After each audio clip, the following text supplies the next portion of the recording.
Welcome to Rangers Radio on the Matchday show, the world's one and only unique live phone-in show for Rangers supporters all over the world.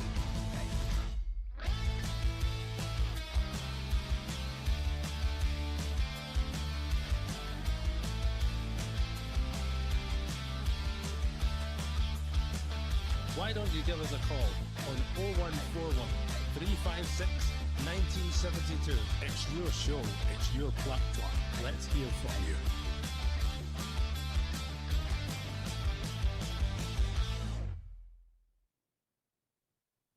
Hello, welcome back to Rangers Radio, Hearts 2, Rangers 1. Joining myself, Robert, back in the show is AK. AK, again, another game of two halves, and if last week was a dent, this is a hammer blow. Hi, good evening, Rob. Good evening, everybody that's listening. Disaster, mate, all over now, I'm afraid to say.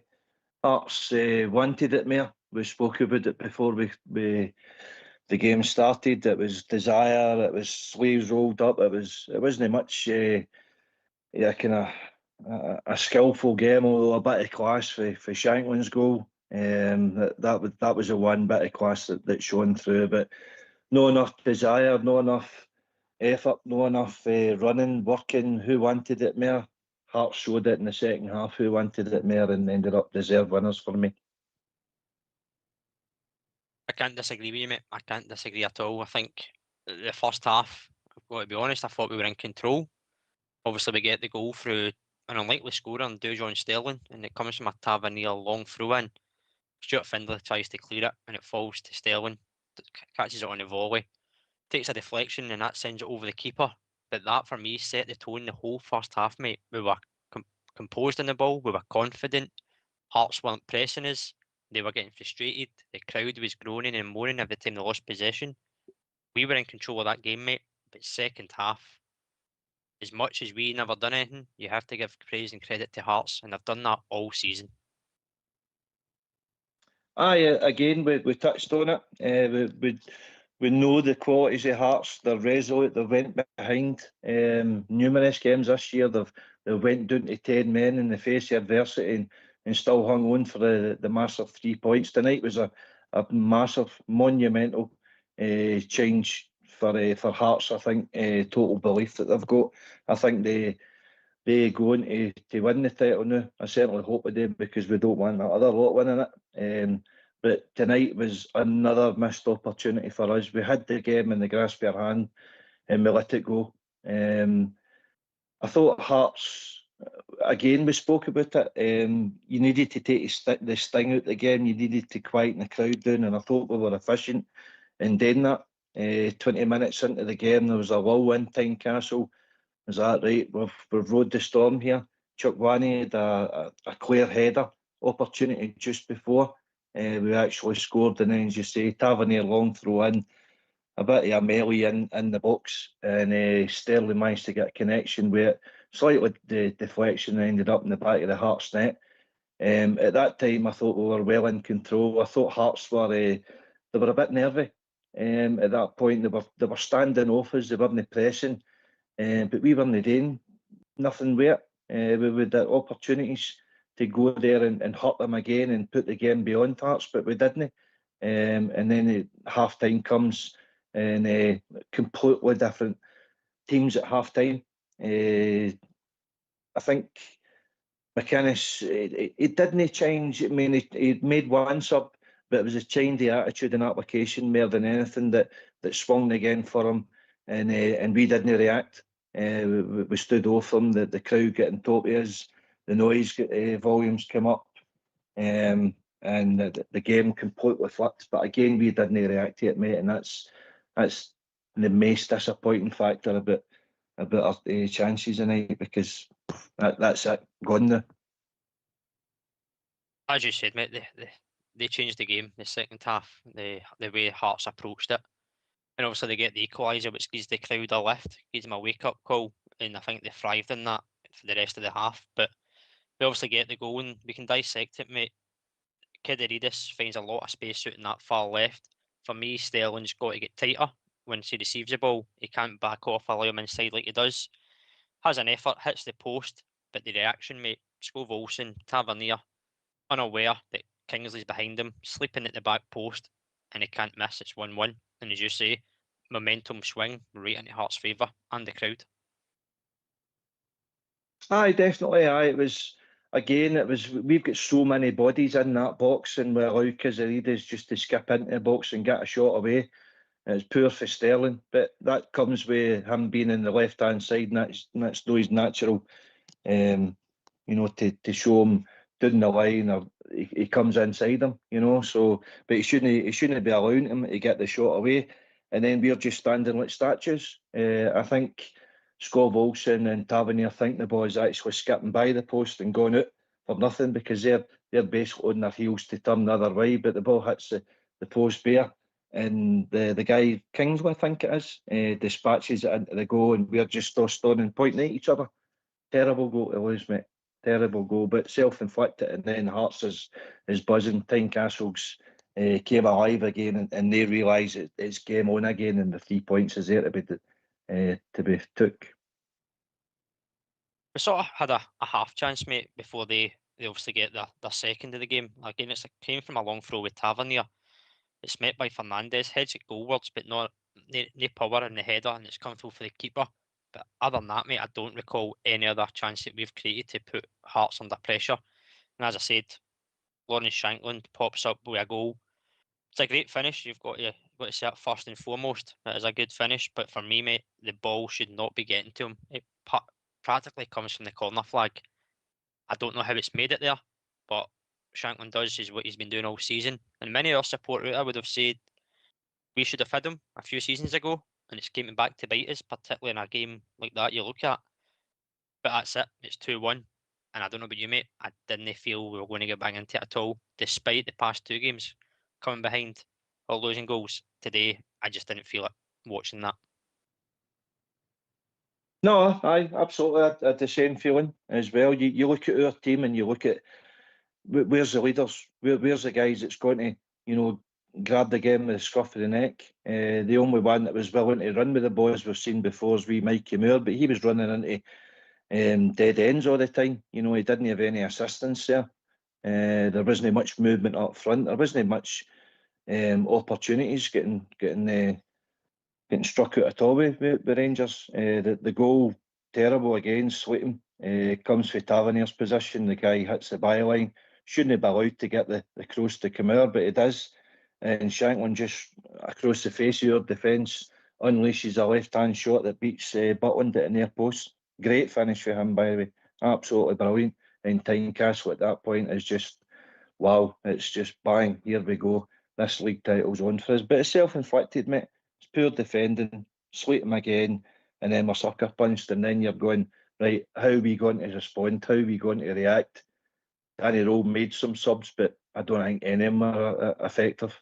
But looking at the two lineups, Robert, look before we come on, Hearts had 5 Scots in the starting lineup. We've got 0 Scots. They brought on an R2 Scots as well.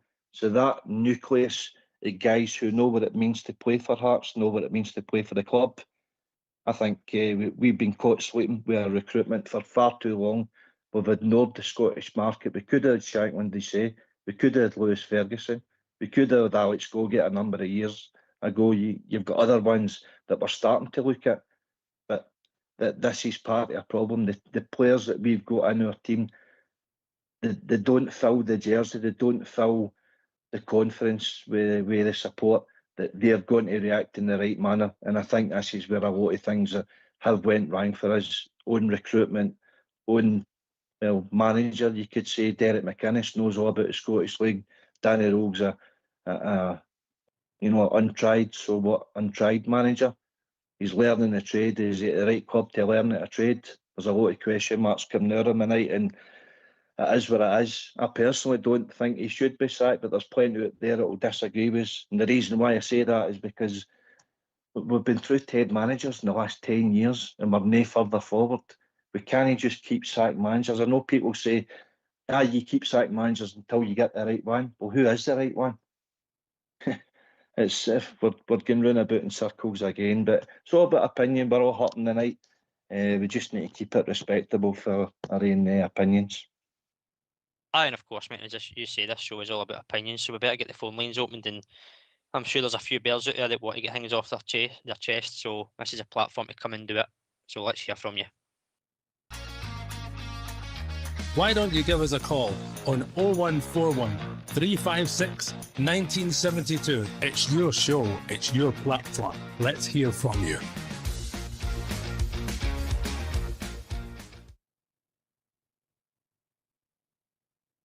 AK, it's our first back-to-back league defeats since I think it was 2018, they said there, so it's gone back some time that we've lost back-to-back games, but you know yourself, mate, when you come into the split, Danny Rule said it, 5 cup finals, well, we've lost 2. And now it's an uphill task if we were to win it, but realistically, 7 points behind, 9 to play for, you've got to look at second place now, mate. Oh, it's gone, mate. It's gone. We're no winning the league for there, because it's not just one team that we're chasing 2, and we've only got 3 games to go. So I'm realistic in that sense. That, but we still need to. We're still Rangers. People are still buying tickets. People are still following us, because that's what we do. That's our club, and we don't give up our club, or we shouldn't be giving up our club. But we'll still follow them. But it's heartbreaking, mate. When we keep going through these so close, so near, so close, and then we fall up short again. But there's a lot of things, there's factors that need to be addressed, and you can't do that in one transfer window. We gave Gerrard 3 years to win a title.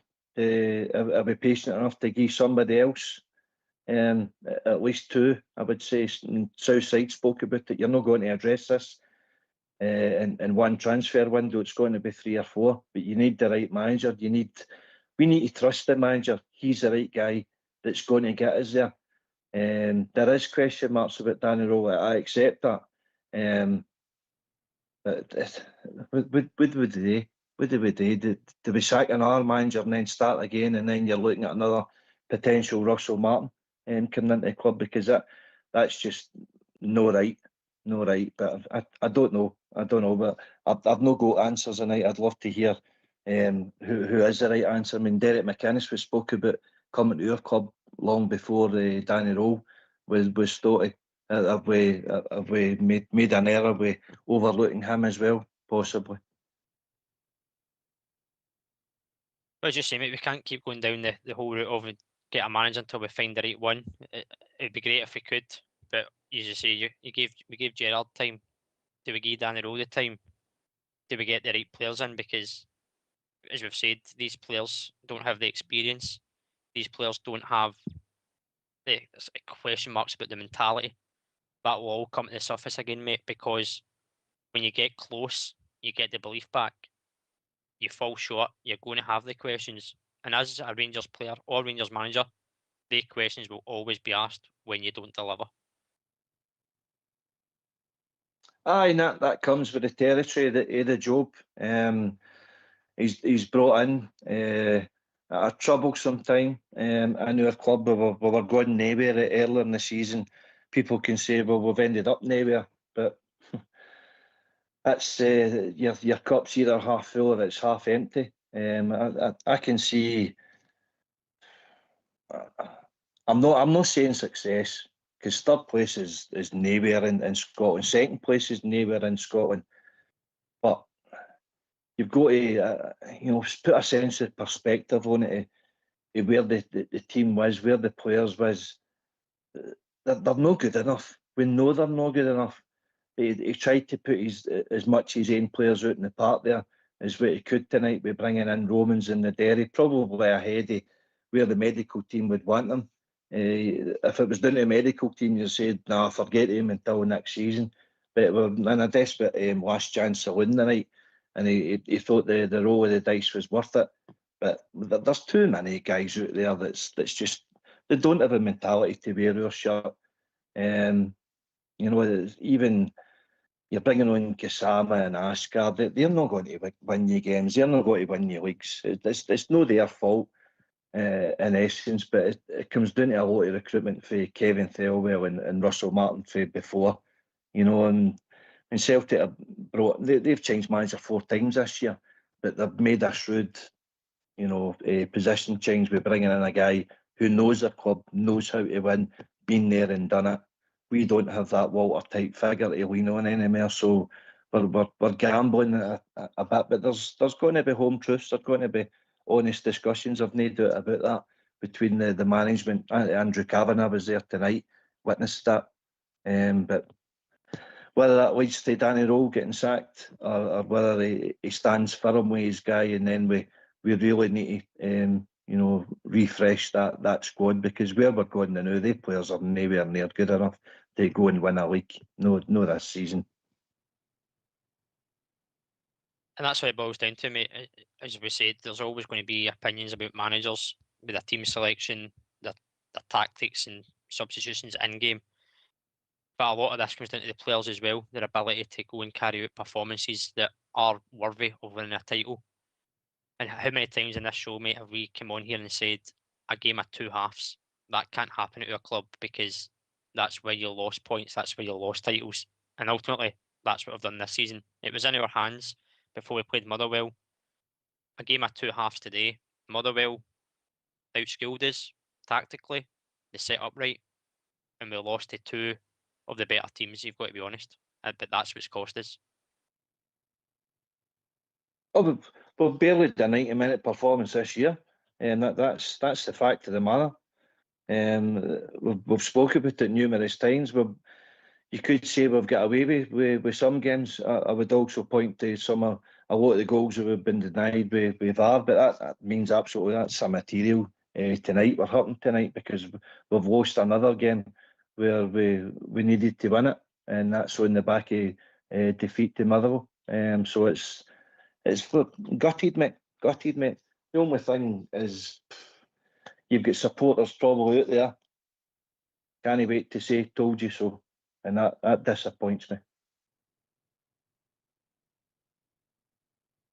You're right, mate. There will be a few, because they've said and they've stuck to their guns. They've been honest. They've come on here. They've been on feeds and things, and they've said that they don't see this team winning. They don't see the players being good enough. Yes, we got back into position, but ultimately you're judged on success at your club. When you don't deliver, whether you're a striker, a defender, then that's what you're going to boil down to. That's where your judgment's made. And a lot of these players, you said it in the pre-show, playing for their futures. We know there's loan players going back to their parent clubs. There's players out of contract, but when you're looking ahead of next season, mate, there's a lot of the players that you question, do they stay? Do they fit in? Because we need a better quality, and that's across the park. Oh, 100%, and that goes back to my first point about having Scots in the team and players that knows what it means to play for our club. Hearts have got them in abundance in their team. Celtic have got them in their team as well, and they've had them in their team for a number of years. When Gerrard came into the building after taking over the debacle for Caixinha, he'd Alan McGregor in the building. He'd a young James Tavernier already there. He'd Candace, he'd Ryan Jack, he'd Morelos. That they're a spine of the team right away. He went out and got Arfield. He brought in Stephen Davis, players who knew the club. Came our roof. You get Barisic, you get Hollander, you get Golson. He built a team. He built a team. He orchestrated a team, but it took him a while to get that team. But he had something at least to go on. Danny Rowe came into an absolute mess, and what have we got? Who is our assets? We've been talking up our players for a good bit this season. But would you be paying 10, 12 million for Chermiti, or 5-6 million for Diamondi or Chotwani or Raskin? I mean, where was he tonight? You could go right through our whole team and slaughter every single player. So what does that say then? Danny Rowe is hopeless because they're hopeless, or Danny Rowe's hopeless because he can't change things when he should be changing things? But who does he rely on? You look to that bench and go, what have I got here that can change the game, and I can trust them today? What I'm asking them today. He's in a no-win situation, but listen, this is going to be the aftermath of a terrible night for Rangers. There's no doubt about that. Aye, it certainly will, mate, and it's going to linger on between now and the end of the season, I'm sure. But listen, we've got Danny Rowell's interview. We'll get his view on that game and that result and where this leaves us, and we'll dissect it. So let's hear from Danny Rowell. Danny, obviously not the result you were looking for today. How would you sum up those 90 minutes? Yeah, we are a bit disappointed. I think we have to be angry of our own today.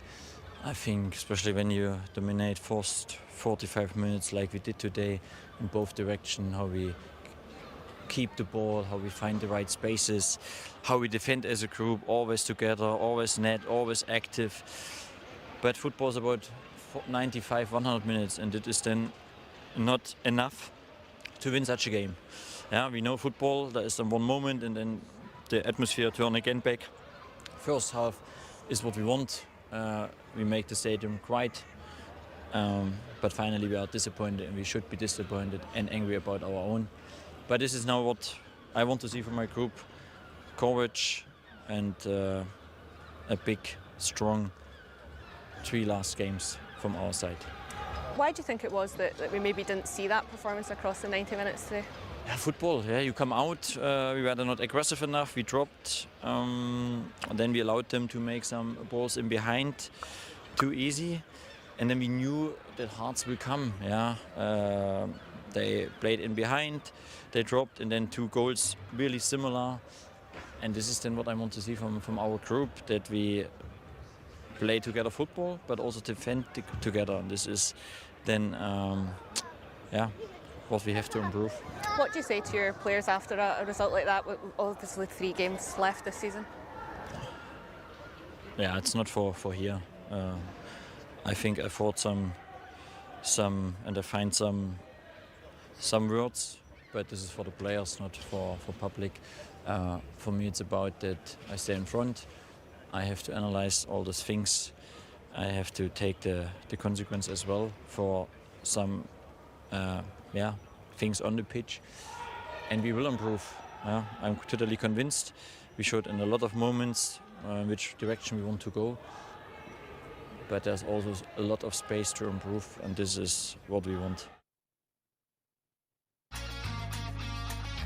Why don't you give us a call on 0141 356 1972? It's your show, it's your platform. Let's hear from you.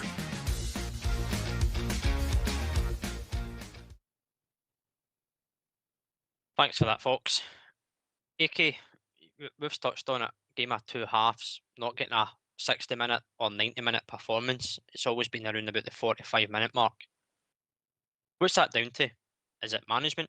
Is it coaching? Is it players' attitude? What's your opinion on it? Where does it come from? I think first and foremost it comes from the mentality of the player. You've got the strength of character. Billy spoke about it on Friday, and he's right. I agreed with him. Wearing our shirt, representing our club day, thousands that are, not the thousands that were there tonight because we're only 500, but the tens of hundreds of thousands of Rangers supporters all around about the world. We care deeply about the club. We hurt, because we feel we should be the best team in Scotland, and we aren't. And losing a game like that tonight when the opportunity is there, it leaves a lot of question marks over the mentality of everybody, unfortunately. I don't know where to go in that one now, Rob, but it's obvious that we need to strip everything bare and restart again, because where we are now, that team is nowhere near good enough to go and win a league title. I mean, Scottish football has been awful this year. It's been good for the neutral, but the 3 teams that are leading it, Hearts, Celtic, Rangers fighting it out there, there's no a good team between them. Our European results prove that. Motherwell and Falkirk, Hibs for getting a lot of plaudits. They're no good teams either. Scottish football, it's the level, the standard is awful. Let's be honest, but we need to be better than what we are, because we're passing up opportunities here with the lowest number of points scored probably for Ronnie Dyler was Celtic manager 10 years ago, and they weren't long getting shot at him after that, after winning a league title, after Mark Warburton put them at the cup. So we need to be better with our decision making, with our strategy, and there's a lot of home truths got to be told tonight, mate. Aye, there certainly will be. And one man I'm sure will say a lot of home truths is your Billy. Evening, Billy. Evening, aye. Where do I start, mate? Where do I start? Good evening. Aye, Billy. All right, Alec. Listen, I'm not dressing it up anyway. I've tried to pick and choose my words on a number of occasions when I've come on to this show, right? But I'm going to use two words now, right? And it's bottle merchants. And that's a fact. These players have not got the mental toughness to play for Glasgow Rangers. Simple as that. They're overpaid, glorified charterlands. That's what they are. That's what they are. And every one of them that donned that jersey tonight have not just let themselves down, they've let their supporters down, they've let the club down, they've let everybody down. And that includes the manager and all, by the way. Right? Because he's got to take his fair share of the blame here and all in this scenario. That first half, they're cruising it.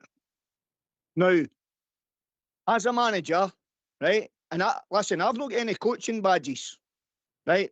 None. But I've got an idea how football's played, right?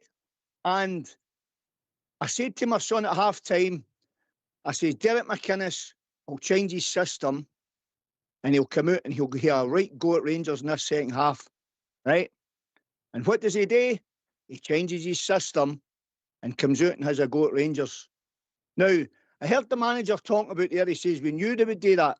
So if he knew that they were going to do that at half time, right, why did he not change his system accordingly to counteract that? I'm going to go back to the Motherwell game again, right? And that second half was exactly like watching the Motherwell game at Fir Park. Hearts were pushing us back, and we get deeper and deeper and deeper. And then we start to go overrun in the midfield. We were playing three in the midfield at times. It was like a 4-3-3, and Hearts changed it in the second half to play a 3-4-3. So we're always going to be one short in the park. So what do you do there? Stick another midfielder on. You could see that young Mikey Moore wasn't on it. I think, and I'm not blaming that laddie by any shape, fashion, or form. I thought I'm certainly not making him out to be a scapegoat. The kid's only 18-year-old and he's got to have a fantastic football career in front of him. And we'll thank that laddie for his services playing with Rangers. But you can see the laddie he wasn't on it tonight. He had a couple of wee runs in the second half. That was it. Right, so Danny Rule must have seen that. So why not bring the likes of Connor Barn on it for an extra pair of legs in the midfield? If they went 3-4-3, match them up. So that's what happens in football, right? And that's about 3 or 4 games now. He's done it. He's either. I mean, you could say to yourself, "Oh well, he's goosed if he does, or he's goosed if he doesn't." Right? We were playing for a league title here. That was a must-win game, and we failed miserably in that second half. You could also argue the point that the two Hearts goals, they got a wee bit lucky. I mean, I heard you talking earlier on. I couldn't agree more. With Olsen sleeping, Tavernier sleeping, and I don't know what Butland was trying to do. So the three of them that fought for that goal, the one that comes off the post. And then the second goal that they score, the boy gets to, it's a good move. The boy gets to the byline. It's took a bit of a deflection off I think it was Big Dejiga on the touchline, and it's fell right to Shanklin. And there was only one place that laddie was putting it, and it was right in the back of the net. So fair play to Hearts. They're within touching distance of winning this title. And good luck to them. Because I would rather see if we're not going to win it, I'd rather see them win it than that share of garbage across the city. But we now go into that game on Sunday, you know, they'll be right up for it again. It's an all-firm game. And they'll be saying to themselves, well, we need to win this one to keep the pressure on Hearts. Because if Hearts win against Motherwell, they've basically won that title. So, I don't know. I really don't know. Honestly, I feel like an old record coming on this show. Keep pointing out the same things over and over and over again, guys. You know, it stinks. It really does. You know, and I know we've got to watch what we're saying, and I know we try to protect Rangers, and you didn't want to run them down and all that. But we've got to be open and honest as well. We've got to be open and honest as well. And they players have not got the mental toughness to carry that Glasgow Rangers jersey. And that's a fact, guys. Hard as it is to say, that's a fact. You're not alone in that point, Billy. AK's mentioned it earlier on, that the jersey's too heavy for some of the players out there. And it's been questioned throughout this season and seasons in the past about certain individuals. But just on your point about knowing Hearts were going to come out second half, as you said, I don't think you don't need to be a manager. You don't need coaching badges. I think we all knew that Hearts were not going to be the same team in the second half as they were in the first half. But AK, does that come down to the manager not being decisive enough, or does it come back to the group of players that we've got in terms of recruitment that you've touched on? Does it have trust in certain players? I mean, there's Ant-Man sitting on the bench and Asgard gets put in a wide position before him, as an example. Connor Barron, not used. Does he trust his full squad, Danny Rule? No, is the short answer. I think he's got a lack of trust there with a lot of personnel and his team, and no doubt some of them were actually playing tonight. He was forced to play them because he was short in certain personnel in different areas of the park. I think he'd have loved to have started Romans tonight, for instance, but McGowan's funny sell completely out the squad tonight, and he started Sterling out there and Tavernier at the favoured right back position. I really don't know where we're going. The problem with changing manager, we could sack the manager again, Billy, but it's what does the next manager pick up? You know, because the players that are brought in for Russell Martin, they're all going to be in 3-4 year contracts. It's not going to be easy moving them on. I mean, we've had this problem either for, let's say Gerrard or Gio left the club a number of years ago. Gio was left with Gerrard's players, Beale was left with Gio's players, and vice versa, all the way up to Clement, Russell Martin, and where we are now. And it's just been a drain on the finances, all the finances that were made to get into Seville. And selling the likes of Big Bassey and that for great money. We've drained them, with the players' contracts, and it comes back to basically player recruitment. We've ignored the Scottish market and went to Scandinavian leagues or, just wherever that particular manager's, where he's fair. Russell Martin would go to English lower leagues, for example. But now we're stuck with likes of Gassama and Asgard, who aren't good enough to wear our shirt. So that this is the problem that it brings, and it's another cycle of doom, and it doesn't get us anywhere. But we're not winning anything, so we need to do something drastic, and it's not going to be getting cured in one transfer window. This is going to be 2-3 years transfer windows, and that's not appealing in the ears of the Rangers support tonight. And it's going to take tens of millions as well. And does Andrew Kavanagh want to be spending tens of millions? Because you win the Scottish League. In fact, you win a treble in Scotland, Billy, and you're winning a grand total of about 6.5, 7 million quid if you're lucky. We're hoping to get to the Champions League. So I don't know where we go, pal. I'm stuck for words tonight. Can I just say something there, Robert? Aye, of course. See, just touching on that, mate. How has it always got to take 2 and 3 and 4 Champions Windies for us to get it right? How is that all? How is that possible? Right, and I'm going to put some right in the mix of the new troops, right? How can Hearts get it right with one manager in their first season and his first season in charge, and go and win that league? But it takes Glasgow Rangers 2 windies, 3 transfer windies, 4 transfer windies. Can anybody make that make sense for me? Because Hearts have certainly not got the money Rangers have got. Hearts have certainly not got the pulling power Rangers have got. Hearts certainly didn't pay the same wages that Rangers have got. So how can a club like Hearts do something like that and a team like Glasgow Rangers can't? Make it make sense. No, you're right, Billy. You're right. All I could possibly think on, and this isn't an excuse or a reason, but is it the pressure? Is it the expectation compared to your club versus Hearts' expectation? I mean, they were bottom six last season, so their expectation would have been get back into the top six, but they're sitting rightfully so at the top of the pack in Scottish football. AK?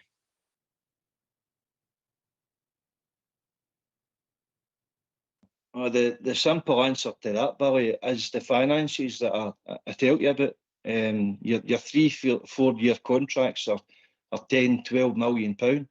It's no easy getting rid of a 10 million pound contract when a Hearts player's on a low wage, say 500 a week or £1,000 a week or whatever. It's you'll no miss that off the wages if you want to come to some sort of arrangement with that player. You can't write off £10 million in a contract for a wage. It's been proved by Matondo. You know, he sticks round about the club because he's on a big wage and nobody's willing to come in and buy out his contract. It's the same with Roof. It was the same with Morelos. It was the same with Kent. And we have to let these guys' contracts run down before we get rid of them because they'll just sit there. And that's the problem, Billy. No, I can understand what you're saying, Alec, right? But I still can't understand why it's happening. Hearts have made it work with nothing, basically. And we're throwing millions at a team and it's not working. So there must be whatever plans in place within the two clubs. One's working and one's no. All right, you could maybe say, you could also argue the case that it's the worst Rangers and Celtic team in the last 20 years, and you've got a Hearts team going to win the league. Right, but that's just making an excuse because Hearts are there in merit. Let's not kid ourselves on. They thoroughly deserve to be at the top of that table. And they thoroughly deserve their victory of the night. And they thoroughly deserve they've hung in there all season. So back to what I'm saying, if teams like Hearts can do it, how can we not do it? I mean, you look at when Danny Rowe came in, we were sitting ninth, right? And now we're a distant third with 3 games to go. All right, you can say, oh, well, he's not got his own players and the players he's brought in, you know, you need to give him time to bed the players in and all that. Right, that's all well, good and said.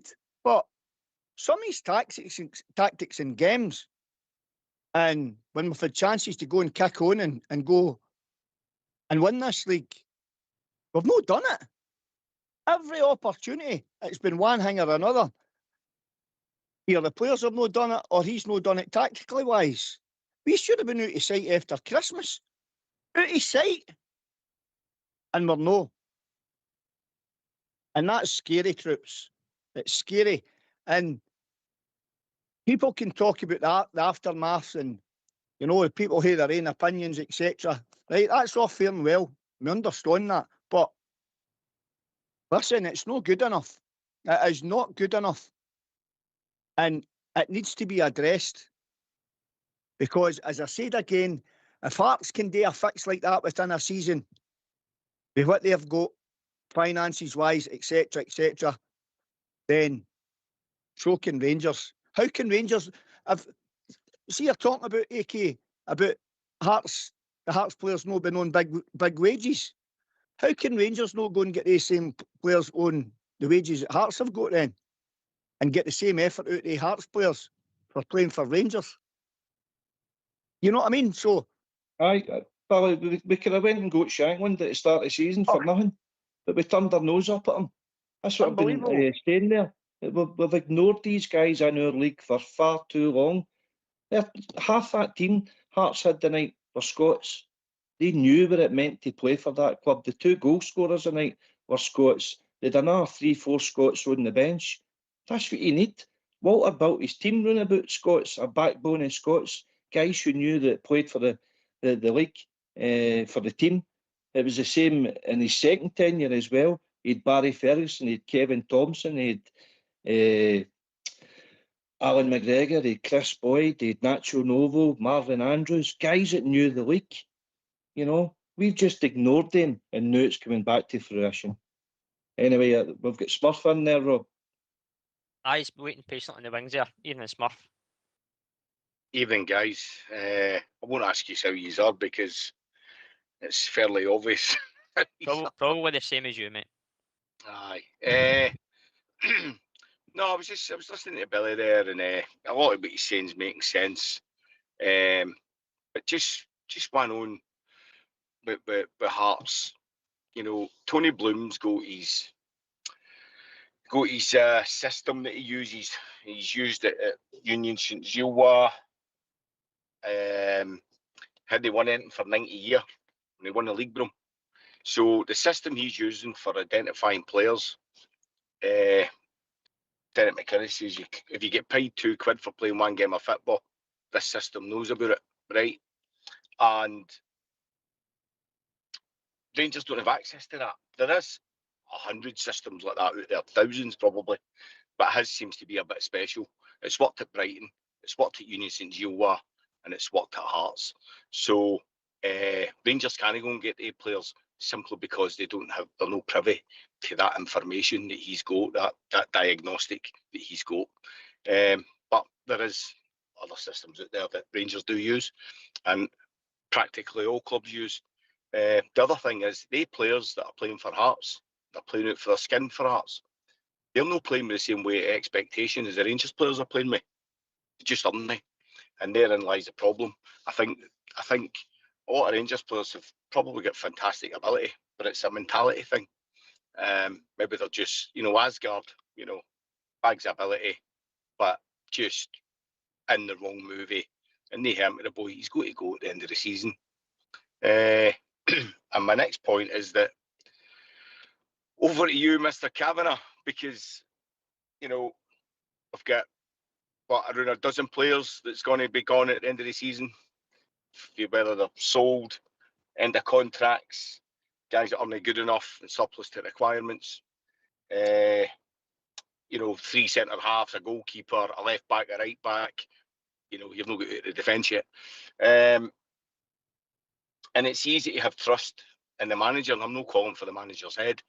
It wouldn't bother me if he went, but I'm certainly not calling for his head. But if you've lost the Champions League money, you've spent 40 million already. It's really going to be self-funded. It looks like we'll maybe finish third, and as the table looks tonight, and subsequently, where's the money coming for investment? Will obviously come from Mr. Kavanagh, because he's an incredibly wealthy man. He's probably the one guy that does have off the radar wealth. But does he trust? Does he trust the manager with another 40, 50, 60 million? Or does he? It's easier to trust the manager if he wins the league with that money in it, and it's offset with what you're getting for the Champions League, as opposed to dipping into your own pocket and going again and trusting the same guy. So there's I've got no answers for it. I certainly wouldn't be calling for a guy to be sacked, but I wouldn't lose any sleep over it, So yeah, that's my thoughts. I don't know what you think. You make a good point there, Smurf. Obviously, firstly about the mentality thing. I'll take it around the guys as well. Billy and AK can come in. I suppose it's never easy, and it's hard to near impossible to sign a player to know if they've got a good mentality, play for your club, and the weight of your jersey and the expectation it carries. But is it as easy as we think, AK, that you can find a player like that?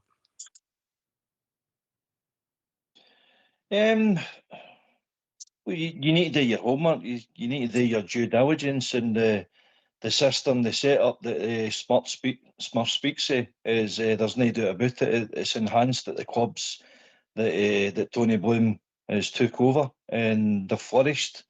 They've not just flourished in the fact that they're moved up the leagues for Brighton in the Premier League. They've established themselves in the league, and with good recruitment, they've reinvested it wisely and continued the conveyor belt of players and managers that they've brought in and moved on.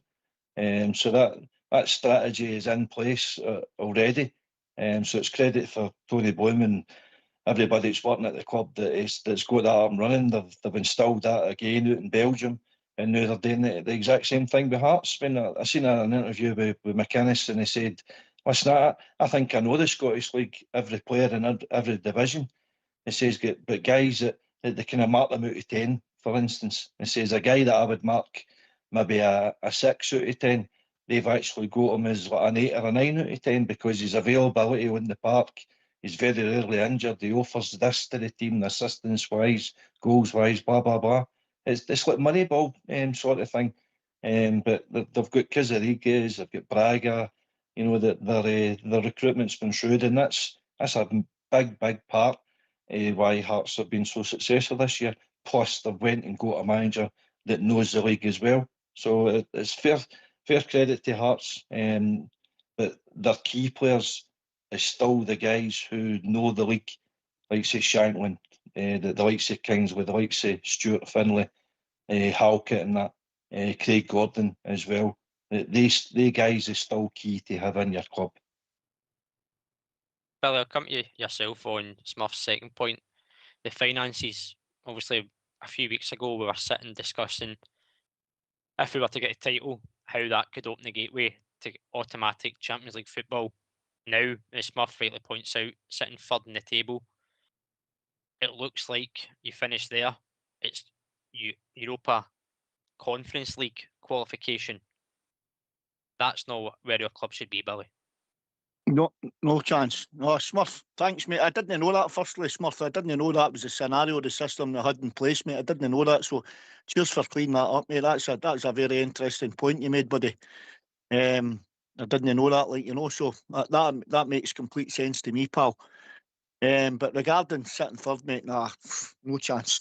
No way, mate. That's you've got a Hearts team there. Listen, and as I said, fair play to them, but listen, the Hearts will get into that Champions League. If they get into that Champions League, if they get right into the group stages, they'll get a rude awakening in there when they get into that, believe you me.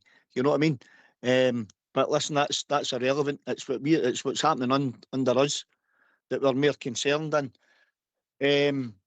I was just looking there at the Rangers pool, for talking's sake, right? We talk about rebuilds and this build and that build.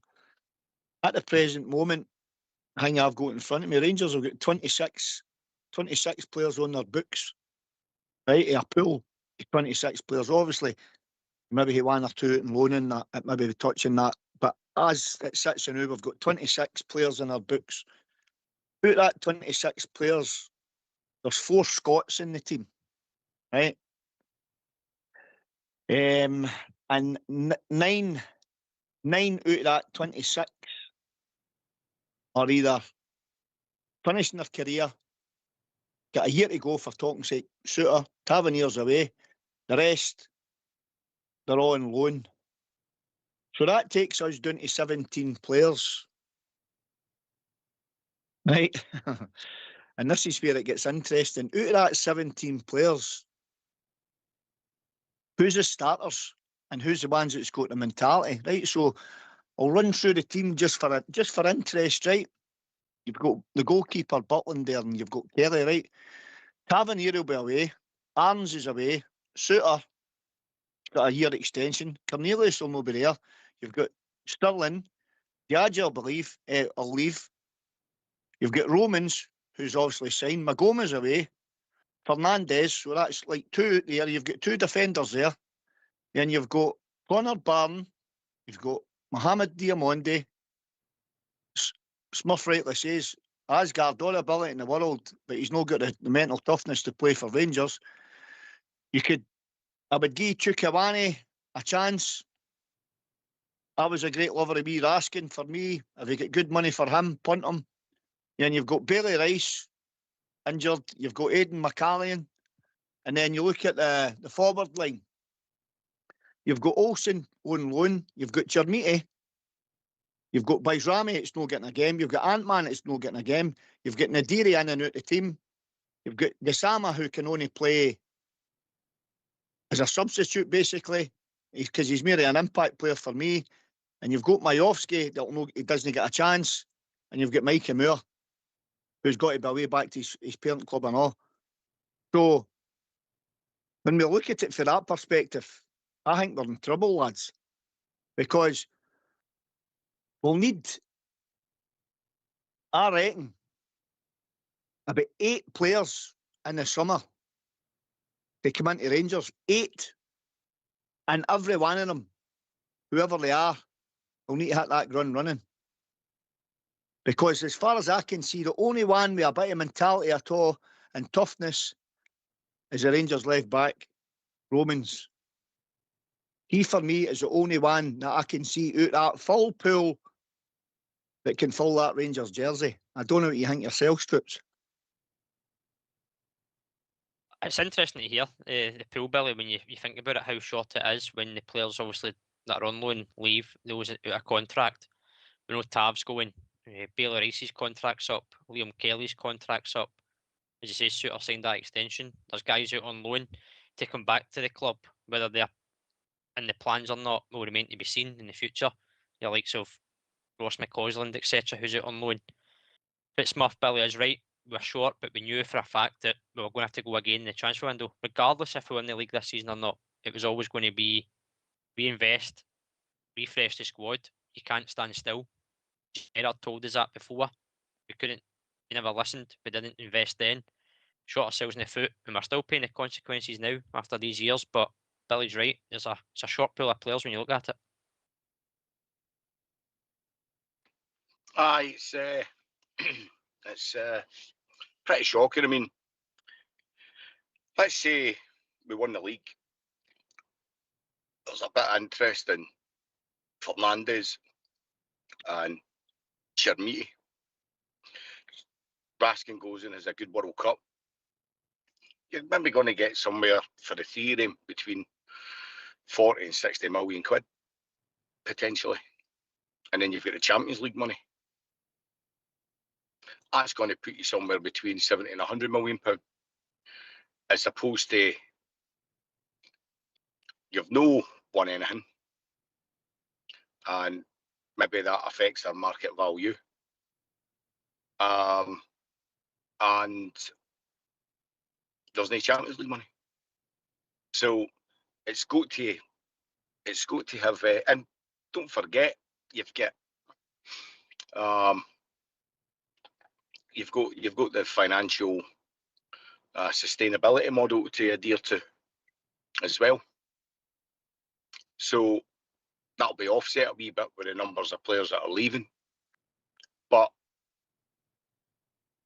I mean, it's just incredible, really. You know, it's going to take a lot of money, and I do believe Mr. Kavanagh has extremely deep pockets, and I think he's willing to dip into them, and I think it'll be very hands-on.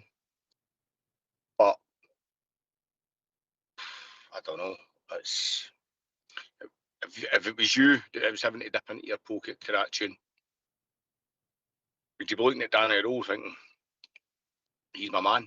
I mean, Danny Rowe will be buying players in isolation. It'll be part of Kavanagh's own that sort of board as well, as that guy, that sort of, is he Icelandic or Norwegian or something? Can't mind his name. That they brought in that consultant, and then I don't know. It's difficult, isn't it? It's but if you tear it up, Danny Rowe signed a 2.5-year contract. Obviously, half a year to get through this season, and a further 2 years. So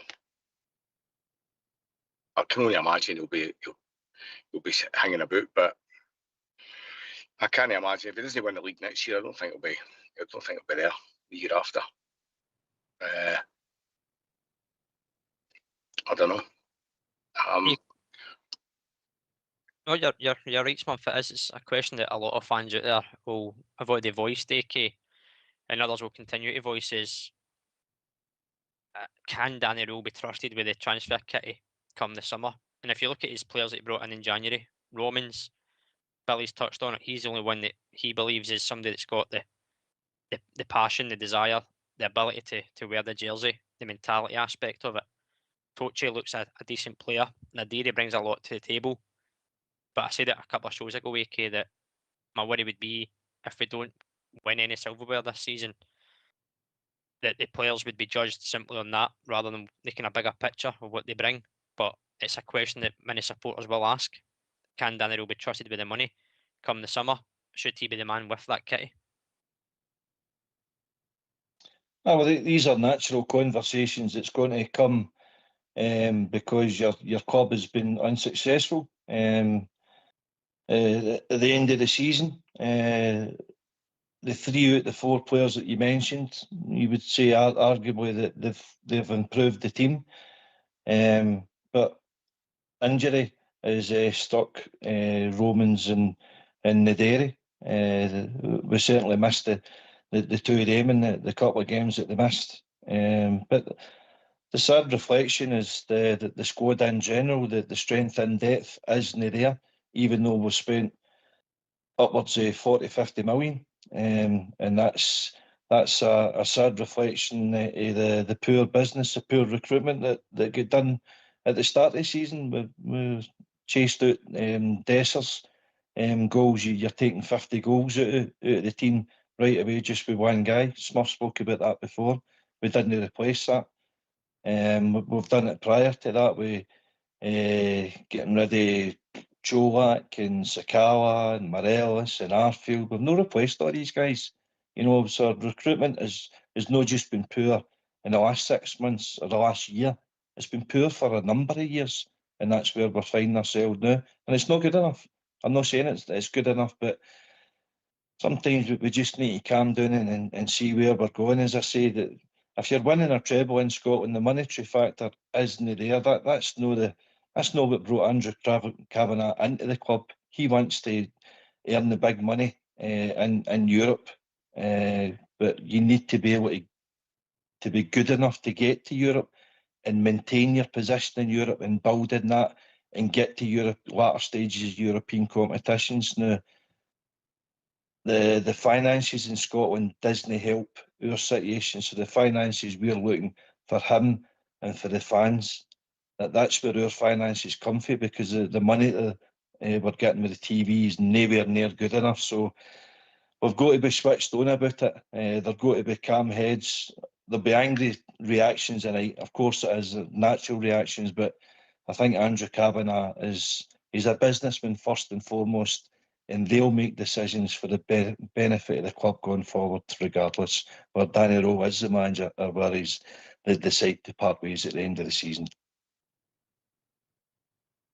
Billy, one of the comments that's just come up on the Facebook feed by Gary, Celtic and Hearts will be stronger for next season. Can we match that? And he's right to point out you've got to include Hearts in the conversation. As you said, they're at the top of the table. They've showed over the season they can hold the ground. I think we were all expecting them they would drop off, but credit to them, they haven't, and they look like they're going to be the title winners. But you've got to think about next season; they will be stronger. That's a great. Firstly, well done, Gary. That's well pointed out. Well thought out that question, mate. Of course, but that's what we need to do, Gary. We need to match them. At least that's what we've got to do. Because you would think that obviously Hearts will get that Champions League money now, so it's only going to strengthen what they've already got. So they'll be able to spend a wee bit more on players, etc., I would imagine. But back to what Smurf was talking about as well, if our owners have got the deep pockets, then they'll need to start throwing money about as well. Now, you could look at it a couple of ways in that as well, back to what I said earlier on. if Hearts can do it, then how can, on a specific budget and a specific system, tap into a market, then how can Rangers no counteract that and basically challenge it and beat it? You know, as for them across the city, they'll probably, well, you would think they'll strengthen in the summer, but we'll see. But listen, where Danny Rose goes, or if he doesn't go, the $1 million question is who would we bring in? I mean, when you look back to it, Danny Rose was, I think, was second or third choice as a manager to come into Rangers. I mean, and what we were led to be told was Gerrard was coming until Thywell threw a spanner in the works. So, but at Rangers, you've got to keep improving all the time. You can't rest on your laurels. So we've got to go and match them and better it. It's as simple as that. Or if we don't, we're just got to keep going round in circles, Gary. Smurf, your take on it? And then AK. Well, ultimately, it's, football clubs now all rely on analytics, and so your recruitment is influenced by analytics heavily. So your recruitment, in some respects, not all respects, it's only it's multifaceted, isn't it? But it's a hugely important part of it. So it's only good as the analytics you're using. And Tony Bloom seems to have the best analytics. He owns it. Jamestown Analytics. The algorithms in that are superb. They're, when he was looking at breaking the stranglehold the old firms got, he employed the same analytics as to inform him which club to buy. And the analytics spewed out Hearts. That's why he's done it. He's bought them. And he's used the same analytics, and it looks like he's going to win the league. And, if I was to say to use two guys, would you take wee Billy Gilmore back? Would you take Seema back? It's the same analytics that were employed to take the two players to Brighton. They never quite cut it in the Premier League. But they were still plenty good enough for Rangers. And one's playing his trade in Napoli, won a league out there. And I believe the other one is in France. So, and did well for Rangers when he was on loan. So it's the recruitment is what I'm trying to say. It's got to be better, and it's got to be on point. It's got to be modernised. It's to compete with this. They don't have the money that Rangers have got, but it doesn't matter how much money doesn't guarantee success. It seems to be that recruitment is intelligence led, and we need to get on board with that in a better way than we already do, because we already do that. It's just obviously we need a better model or whatever. I don't know. All remains to be seen, doesn't it? Rather Andrew Kavanagh's money than mine, I'll tell you that. I just hope he doesn't start putting on a Super 6. AK, your thoughts, pal? Just before we start wrapping up the show.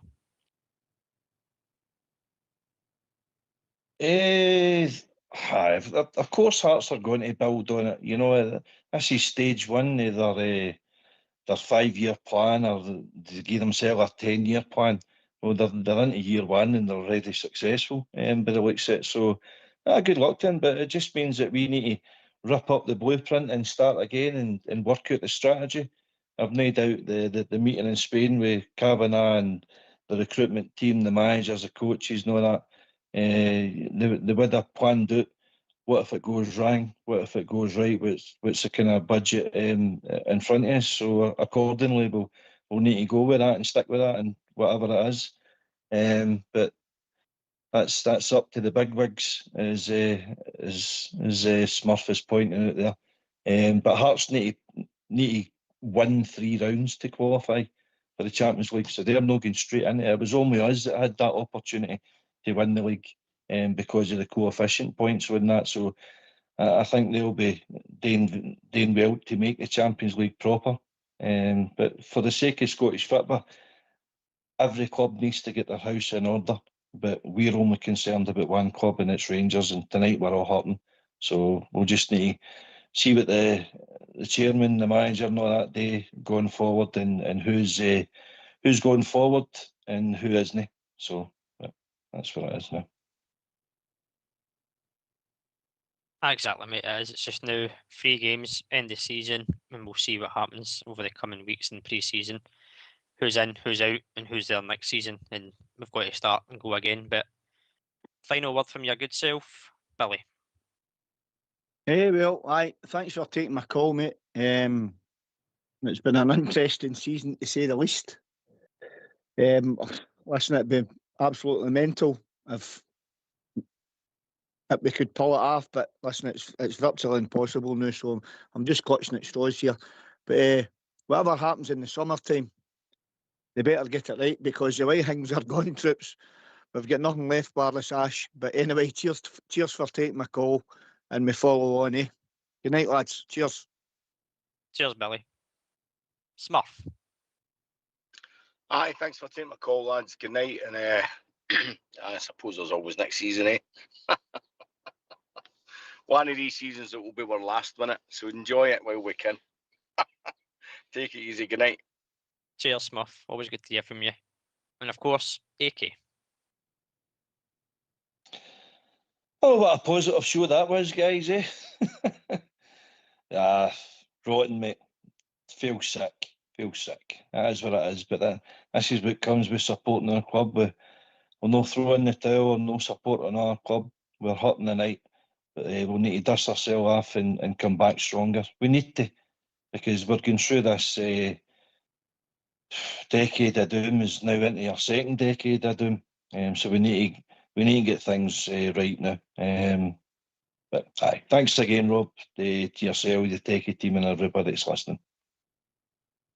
Cheers, mate. Always a pleasure. Just say thanks to Smurf and Billy for joining us, AK for doing the show with me, and of course Fox and Old School Blue in the background for doing all the technicals. And everybody that's tuned in for the pre-show and the post-show this afternoon. A bitterly disappointing performance and result today, of course. It leaves it mathematically still on, but realistically, it's next season it looks like for Rangers. Thanks for listening. This has been Rangers Radio. We'll be back tomorrow night at 8 p.m. I'm sure the guys will have a lot to say on today's game. Try and enjoy the rest of your Monday night. Take it away, Old School Blue.